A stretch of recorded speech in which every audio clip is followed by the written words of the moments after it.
नमस्कार, आप देख रहे हैं हल्ला बोल टीवी। मैं हूं अली। विजय सिन्हा की दही चूरा पार्टी में तेज प्रताप यादव को एनडीए में आने का आमंत्रण दिया गया। क्या तेज प्रताप यादव एनडीए में आएंगे? आइए, क्या कुछ हुआ दही चूरा पार्टी में, इस पूरे मामले को विस्तार से समझते हैं हल्ला बोल टीवी के संपादक दीपक शर्मा से। देखिए, जो दही चूड़ा party deputy CM Vijay Sinha ने आज दी है, इसमें तमाम बड़े नेता पहुंचे हैं जी। डिप्टी सीएम सम्राट चौधरी भी पहुंचे। डिप्टी सीएम सम्राट चौधरी को अपने हाथों से विजय सिन्हा ने तिलकुट खिलाया है जी। और डिप्टी सीएम सम्राट चौधरी ने अपने हाथों से डिप्टी सीएम विजय सिन्हा को तिलकुट खिलाया है जी। तो यह जो प्रेम है दोनों डिप्टी सीएम के बीच, वो आज एकदम छलका है डिप्टी सीएम विजय सिन्हा की पार्टी में। अब आते हैं आपके उस सवाल पर जो आपने कहा कि डिप्टी सीएम विजय सिन्हा की चूड़ा दही पार्टी में लालू प्रसाद यादव के बड़े बेटे तेज प्रताप यादव को एनडीए में आने का निमंत्रण दिया गया जी। यह निमंत्रण किस, पहले तो हमें बताते हैं कि निमंत्रण दिया किसने है। यह निमंत्रण उस चूड़ा दही पार्टी में डिप्टी सीएम विजय सिन्हा की चूड़ा दही पार्टी में पहुंचे मंत्री संतोष सुमन ने दिया है जी। जीतन राम मांझी के बेटे और बिहार सरकार में कैबिनेट मंत्री संतोष सुमन ने कहा है कि तेज प्रताप यादव का एनडीए में स्वागत है जी। अगर वे एनडीए में, अगर लालू प्रसाद यादव के बड़े बेटे तेज प्रताप यादव एनडीए में आना चाहते हैं तो उनका स्वागत है। अभी हमने देखा था कुछ दिनों पहले तेज प्रताप यादव डिप्टी सीएम विजय सिन्हा से मिले थे और उन्हें चूड़ा दही पर, जो पार्टी हर बार लालू प्रसाद यादव देते थे, चूड़ा दही पार्टी मकर संक्रांति पर, लेकिन इस बार राबड़ी आवास में मजमा लगता था, लेकिन इस बार ऐतिहासिक रूप से जिसका आप देखते होंगे कि जब राबड़ी आवास में चूड़ा दही पार्टी होता था तो उसमें दूसरी पार्टियों के नेता भी पहुंचते थे, लेकिन इस बार यह पार्टी नहीं होगी जी। लेकिन इस परंपरा को तेज प्रताप यादव आगे बढ़ाना चाहते हैं तो उन्होंने चूड़ा दही पार्टी का आयोजन किया है जी। इसका न्योता देने के लिए तेज प्रताप यादव डिप्टी सीएम विजय सिन्हा के पास पहुंचे थे और जब पहुंचे थे तो लगे हाथ उनका प्राइवेट नंबर मांग लिया था। हाँ जी। उन्होंने कहा था कि आप अपना मोबाइल नंबर दे दीजिए, जो आपके पास रहता है वो वाला नंबर। तो अपना नंबर भी दिया और अपना नंबर भी नोट कराया जी। और उसके बाद इस पर बहुत चर्चा होने लगी कि डिप्टी सीएम विजय सिन्हा कोई आज तो नहीं बने हैं, विजय सिन्हा पिछले 5 सालों से डिप्टी सीएम है, तो अभी ही क्यों मांगा तेज प्रताप यादव ने नंबर। अब उनको न्योता दिया गया है कि आप एनडीए में आ सकते हैं। क्या तेज प्रताप यादव एनडीए में आएंगे? तो एनडीए में आएंगे या नहीं आएंगे तो फैसला तेज प्रताप यादव को करना है। लेकिन आपको याद ही होगा कि तेज प्रताप यादव ने बैठक की थी चुनाव के बाद और बैठक करके एनडीए को नैतिक रूप से सपोर्ट देने का फैसला किया था उनकी पार्टी ने, जेजेडी ने, जनशक्ति जनता दल।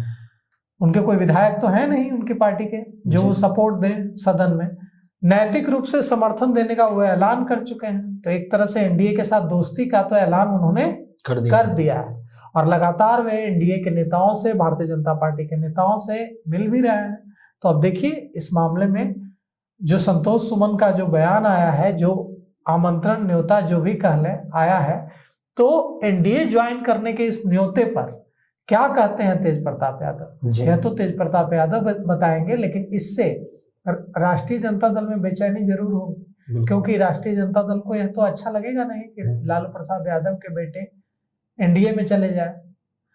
तो ऐसे में राष्ट्रीय जनता दल की ओर से इस पर क्या रिएक्शन दिया जाता है? क्या राष्ट्रीय जनता दल की ओर से आरोप लगाया जाता है कि भारतीय जनता पार्टी और एनडीए की दूसरी पार्टियां तेज प्रताप यादव का इस्तेमाल कर रही हैं, लालू प्रसाद यादव और राष्ट्रीय जनता दल को कमजोर कर। और अगर तेज प्रताप यादव सच में एनडीए में आ गए तो क्या जनशक्ति जनता दल पार्टी का क्या होगा? क्या उस पार्टी को वहीं बंद कर दिया जाएगा या उस पार्टी के विकास के लिए भी कुछ किया जाएगा? एनडीए कोई पार्टी तो है नहीं, एनडीए पार्टियों का एक समूह, गठबंधन, अलायंस है। तो उनकी पार्टी का विलय थोड़े हो रहा है एनडीए में, विलय तो नहीं हो रहा है ना। अच्छा। उनकी पार्टी एनडीए में शामिल हो रही है, जैसे एनडीए में लोजपा है, एनडीए में जीतन राम मांझी, एनडीए गठबंधन में जेजेडी शामिल हो जाएगी। हाँ, एनडीए गठबंधन में जो 5 पार्टियां हैं वो 6 पार्टियां हो जाएंगी। जैसे अभी लोजपा है, जैसे अभी हिंदुस्तानी अवाम मोर्चा है, जैसे जदयू है, बीजेपी है ना। इससे एनडीए को क्या फायदा होगा?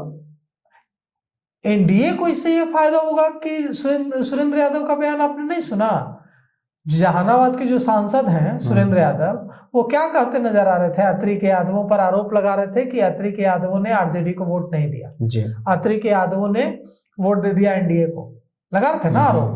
मतलब वो कह रहे हैं कि 15,000 यादवों का वोट मिल गया एनडीए को, अच्छा, वो आरोप लगा रहे थे। तो अगर यादव बड़ी संख्या में 2025 के विधानसभा चुनाव में एनडीए को वोट कर रहे हैं, तो इसका मतलब यह है कि यादव भी अब एनडीए में आना चाहते हैं। तो अगर तेज प्रताप यादव एनडीए में आएंगे तो यादव अभी जो 15-20 हजार वोट दे रहे हैं वो 50,000 वोट देने लगे, और इससे आरजेडी को भारी नुकसान होगा। आरजेडी को भारी नुकसान होगा। तो अगर तेज प्रताप यादव एनडीए में आ जाते हैं और यादवों को लगता है कि उनके लिए एनडीए में जगह है, जैसा राम कृपाल अभी कई बड़े, ऐसा नहीं है कि अभी भारतीय जनता पार्टी के पास नहीं है यादव नेता, कई यादव नेता हैं। देखिए राम कृपाल यादव को भारतीय जनता पार्टी ने दानापुर से टिकट दिया, वे जीते भी तो कृषि मंत्री जैसा, कृषि विभाग जैसा महत्वपूर्ण विभाग दिया उनको, कृषि मंत्री बनाया गया। तो यादव नेताओं को आगे लाकर कोशिश होगी कि यादवों को भी आरजेडी से पूरी तरह से अलग किया जाए और एनडीए के साथ जोड़ा जाए। इसी कोशिश का नतीजा हो सकता है तेज प्रताप यादव को यह निमंत्रण देना। जी, और दूसरी बात कि जो दही चूरा पार्टी हुई, इसमें दोनों डिप्टी सीएम जिनके बारे में बार बार ये बयान आता था कि दोनों एक दूसरे से नाराज दिख रहे हैं और दोनों गाड़ी पर चढ़े हुए हैं, आगे पीछे हो रहे हैं, बहुत बवाल हुआ। लेकिन ये जो वीडियो है ये तो दिखाता है स्पष्ट रूप से कि कितनी मोहब्बत दोनों के बीच में है। क्या कहना चाहेंगे इस पर आप? देखिए, राजनीति में जो दिखता है वो होता नहीं, जो होता है वो दिखता नहीं। अच्छा, जब आप जिस प्रकरण का जिक्र कर रहे हैं, नितिन नवीन आए थे राष्ट्रीय कार्यकारी अध्यक्ष, और तब विजय सिन्हा नितिन नवीन के बगल में खड़े थे, सम्राट चौधरी ने उन्हें इधर आने को कह दिया जी। जब वे इधर आ गए तो फिर बाद सम्राट चौधरी बगल में खड़े हो गए, बाद में पूजा करने के लिए रुके, पूजा करके मंदिर से आए तो सम्राट चौधरी बगल में खड़े थे नितिन नवीन के, तो विजय सिन्हा ने उनको बगल आने को कहा जी। उसके बाद सम्राट चौधरी बगल में आए, तो उससे यह लगा था कि दोनों के बीच टसल है जी। खूब खबरें चली थी और टसल दिखी भी थी। लेकिन आज देखिए सम्राट चौधरी पहुंच गए हैं विजय सिन्हा के घर और दोनों एक दूसरे को लाई मिठाई खिला रहे हैं, है ना। तो दोनों एक दूसरे को लाई मिठाई खिला रहे हैं, इसका ये मतलब नहीं है कि दोनों की महत्वाकांक्षाएं खत्म हो गई। दोनों एक दूसरे को लाई मिठाई खिलाने का मतलब ये है कि ये संदेश देने की कोशिश कर रहे हैं कि दोनों के बीच कोई तकरार नहीं है जी।